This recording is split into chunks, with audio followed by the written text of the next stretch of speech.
Right now you exist, that feels obvious. But nothing about your existence was guaranteed.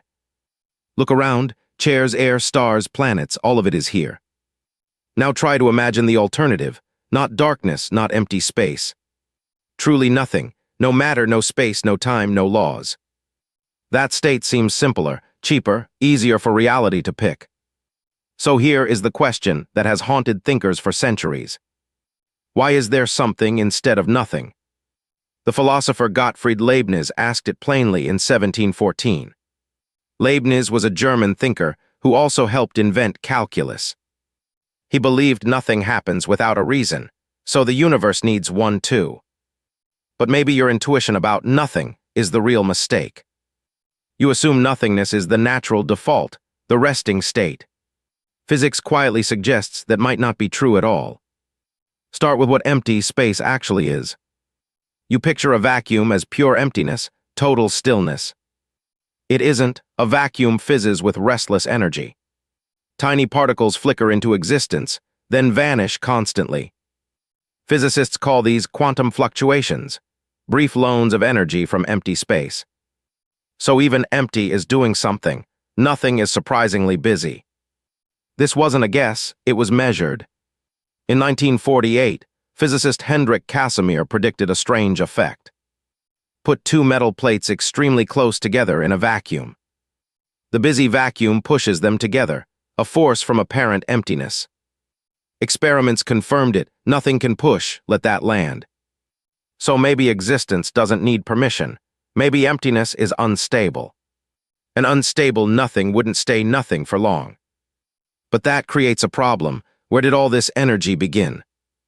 Rewind everything, nearly 13.8 billion years. All of space packed smaller than a single atom.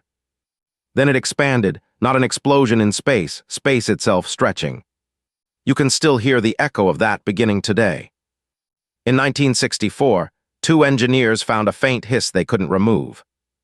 Penzias and Wilson had accidentally heard the Big Bang's afterglow. That afterglow fills the whole sky, leftover heat from the start. So the universe had a beginning, but a beginning demands a cause. Here comes the twist. Maybe the total is zero anyway. Add up all the energy of matter. It's a huge positive number. But gravity, pulling everything together, counts as negative energy.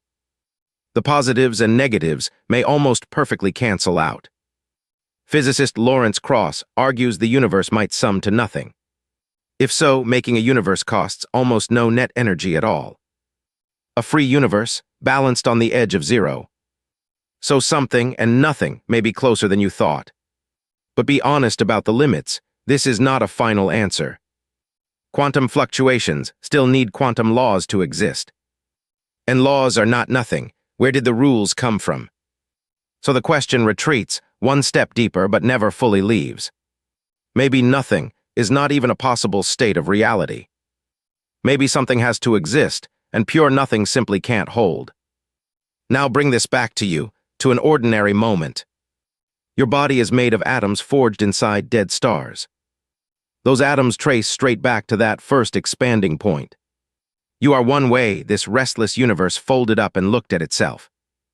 Every scientist from Casimir to Penzias was that same folding. The universe briefly, asking why it is here. We may never fully close that question, and that's all right. Because the strangeness itself is the gift. Right now you exist, and that is anything but obvious. In a reality that could have stayed silent, you are the sound it made.